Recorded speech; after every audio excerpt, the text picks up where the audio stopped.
Okay, so what you're going to do for your butter, you're going to get your butter and put it in a Ziploc bag. Do not seal it. Just keep it open. Get your rolling pin and hit it. Roughly an 8x6 rectangle. So yeah, just kind of work it in if you have to. You kind of want to work fast too, so that you could keep it cold. The whole idea is to keep this cold. So what we can do is we'll go ahead and run this just like this. You could use your bench scraper for this.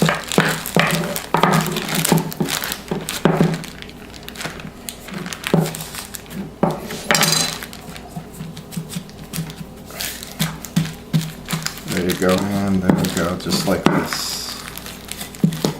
And that should do it.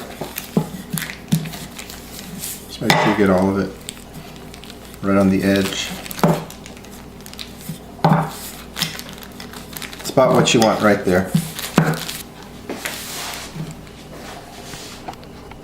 The dough, I have the milk, butter, and the sugar. And then I also have in another container the yeast and the water. The water is at 105 degrees Fahrenheit. And you want to get this butter melted and milk warm. Okay, all you're really waiting for is the butter to melt. Okay, so watch over it closely. Don't let the milk scorch. And again, you want to bring it, it's going to be hot. So you want to lower it, let it cool down to 105 or less, anywhere from 90 degrees Fahrenheit to 105 degrees. In another bowl, you want your flour ready to go. Once your milk mixture and your yeast is activated and your milk mixture has reach the proper temperature, 90 to 105 degrees. You're going to add this all in to your bowl along with your yeast. And you're going to mix it up. Start with a fork and then eventually you're going to take it to your table. Just make sure you get it all mixed in. Again, don't try to form any gluten in here. You want to work with this very gently. So once you get your flour incorporated, just kind of mix it in, get it all mixed in to a ball.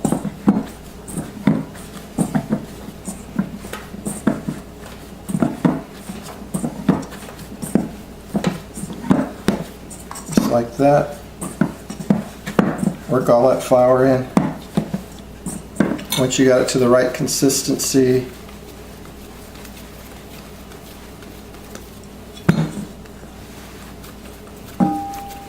and that's about what you're looking for, just enough that it barely sticks to your hands.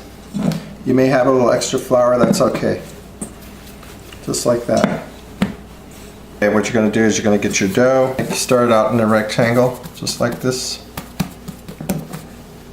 A little bit of flour, not too much. Get it rolled out. Stretch.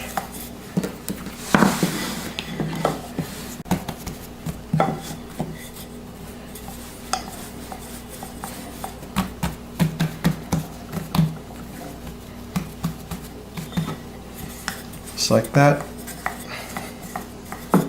You got that. Okay, then you're going to get your butter. Remove it. If you need to cut it with the knife, you can cut it with the knife just to make it a lot easier to get it out. This was placed in the freezer. Okay.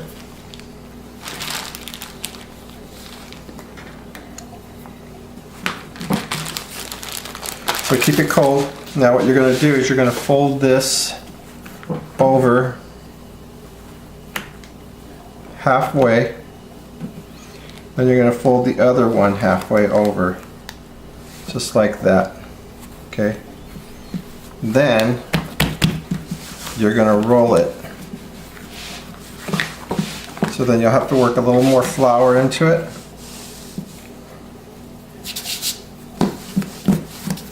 Okay, so the whole idea is to keep it cold, and you want to try to get at least 2 folds out of it. So what we're going to do is I turned it the opposite direction, do the same thing, roll it out, and again you'll have to work fast, and we're going to roll that.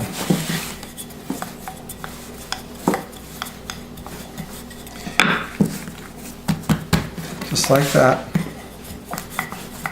So we're going to make these layers. Basically pastry is made this way.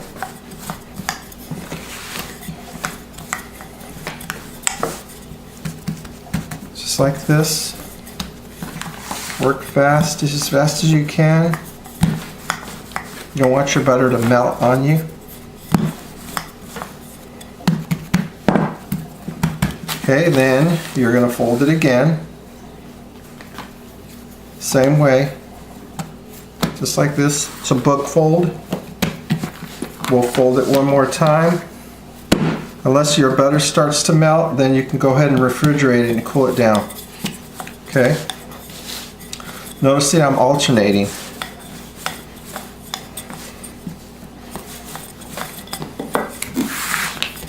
So we're just going to roll it into a rectangle.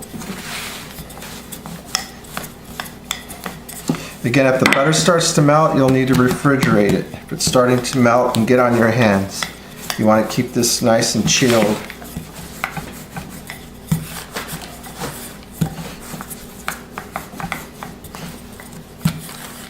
So you guys will probably want to do at least 2 of these.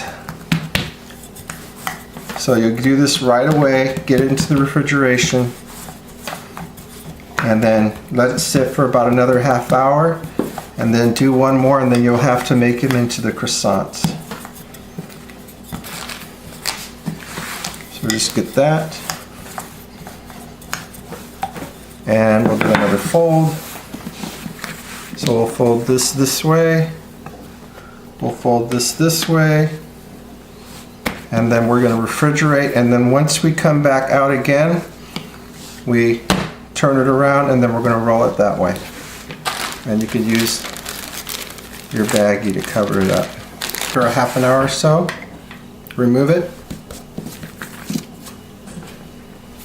Add a little flour.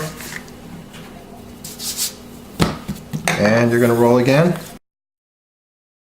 We're going to fold it again. So basically a book fold, just like that.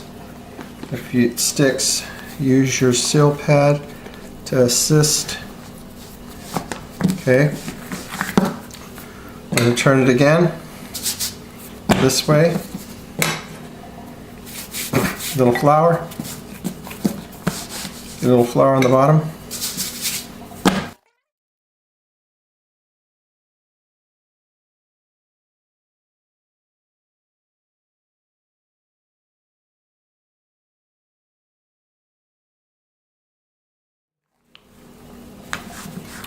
And refrigerate again before we start to make the croissants.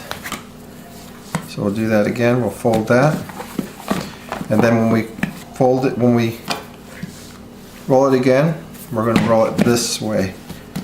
Okay, and we'll refrigerate that, and then after this we'll go ahead and make the croissants. Okay, so we're now ready to make our croissants.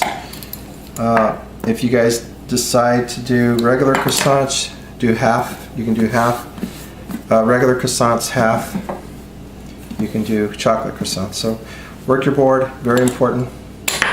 And again, you'll have to work fast. So we're going to roll this out like so.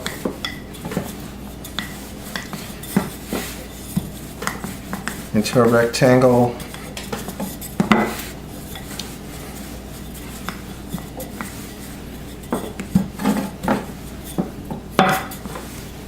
So these will be nice, and you'll see those layers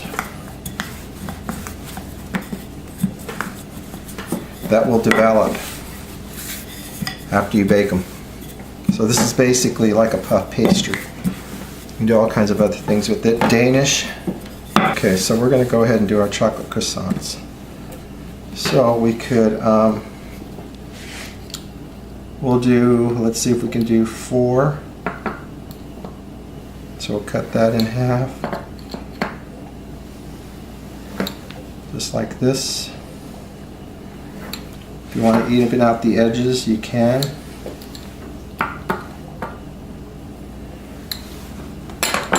Okay. Any size you want to do them. You'll get your chocolate. And we'll put one in here, one in here. Fold them over. Like so. Set that in. Just like that. We'll place that on. So any size you want to do them. So it looks like I only got 2, so we're going to go ahead and do 2. If you want to do, you can also do them, if you want to do them a little bit bigger or a little bit smaller. These will work pretty good. You can put that right there. Just like that. Seam side down. And then you can do other types. You can do savory items if you want to. So we'll just do a normal croissant this way. Do a double. We'll show you how to do the classic croissant on the next one. Okay, so there we go. We have this. And we'll stretch that up a little. So for the classic croissant, what you're going to do is, and again, you can just straighten it out if you want. It's not too important.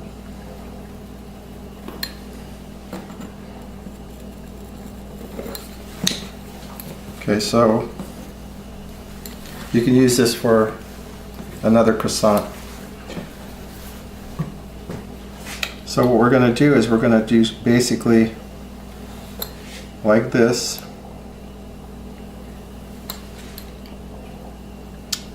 About 4 inches or so, 3 to 4 inches.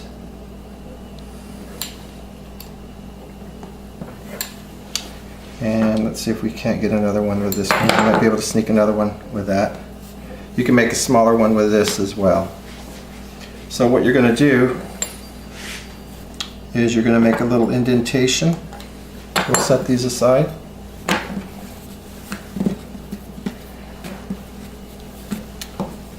And you're going to kind of stretch it out like so, and you're going to roll it, and you'll have your croissant. Okay, see that? We'll set that on. Same thing. Cut it a little, stretch it a little, and roll it.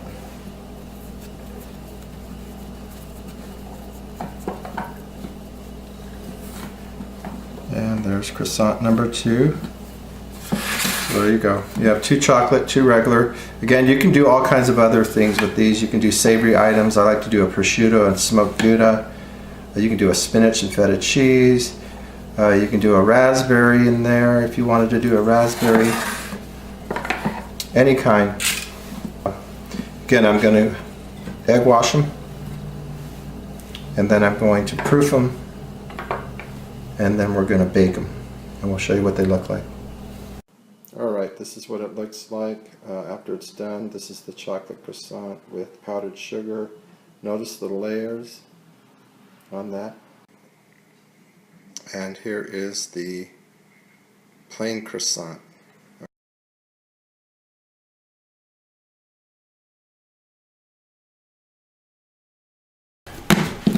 Okay, for the Stromboli, again, work a little flour. You can do it on a sill pad. It'll work better. You guys going to use a larger one? I've got a smaller one here.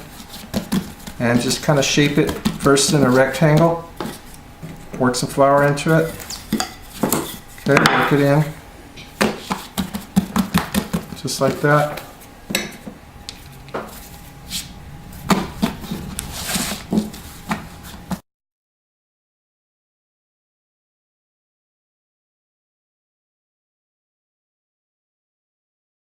Got it to that point.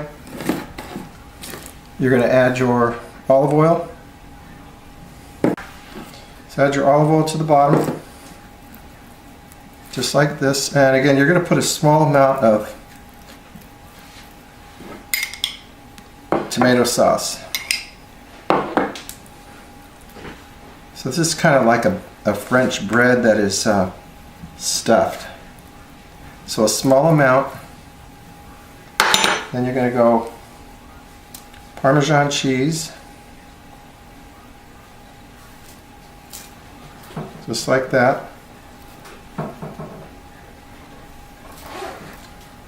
can add your Italian seasoning in there.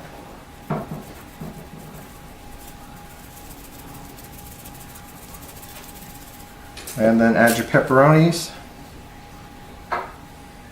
Actually add a little cheese. You can add a little cheese. You're going to add a little more there. Add your cheese. You can go one way or the other, but I think the mozzarella works a little better on the bottom. It all gets mixed in eventually, but you do have to leave a little seam. I'll show you what I mean by that. So just get that in there. And then what you're going to do is you're going to roll it up like a tortilla, so you do have to seam the edges.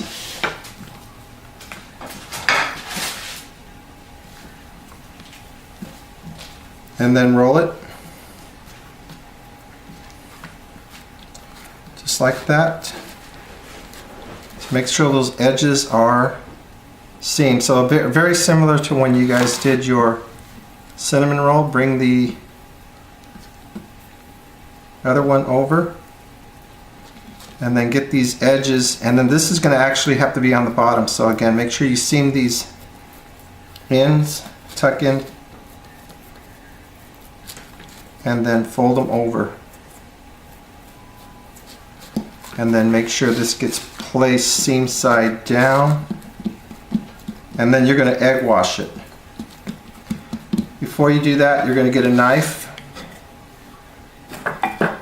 and you're going to cut some slits on the top, and nice good slit. You want it to breathe. Okay, just like this. And like I said, you're going to put some egg wash on it and then go right into the oven. Cook it roughly for 20 minutes at 350. Remove it. Very important that you guys let it rest, because it's going to be steaming hot. Make sure you make those nice good slits in it, okay, because the steam has to escape. Okay, this is what it looks like when it's done.